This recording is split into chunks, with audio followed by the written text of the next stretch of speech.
Since arriving in Syria, the UN monitors have been caught up in an endless game.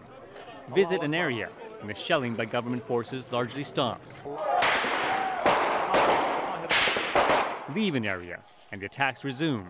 In many cases, activists report those brave enough to speak to observers have been beaten or killed. After weeks of urging the world to be patient, Kofi Annan, the architect of the peace plan brokered by the UN and the Arab League, gave the Security Council a scathing review, saying the situation in Syria continues to be unacceptable. Syrian authorities must implement their commitments in full, and a cessation of violence in all its forms must be respected. In response to the targeted attacks on people, he said, "If confirmed, this is totally unacceptable and reprehensible."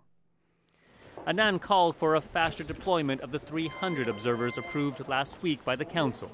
More have started trickling into Syria in recent days. Activists have long argued the presence of observers is mere political theater. Groups mock the mission with theater of their own. Officials admit President Bashar al-Assad is showing little sign of honoring the ceasefire. We have used all the words in the dictionary. It's fragile, it's shaky, it's precarious, it's risky. But it's all we have at the moment, and it underscores the need to deploy our monitors as quickly as possible. Inside the country on Tuesday, opposition fighters began striking back, launching multiple targeted attacks in Damascus. Rebels say they've killed 3 intelligence officers.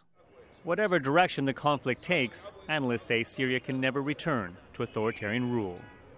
There is a wide area within Syria which is no more politically loyal to the regime. And he can enter with his tanks, he can arrest, he can kill, whatever. But those areas cannot return to be under his hegemony.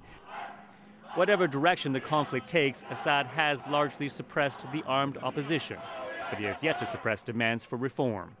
In recent days, demonstrators emboldened by the presence of UN observers have taken to the streets in larger numbers. At this university campus, a literature student suspected of participating in the protests is beaten by police.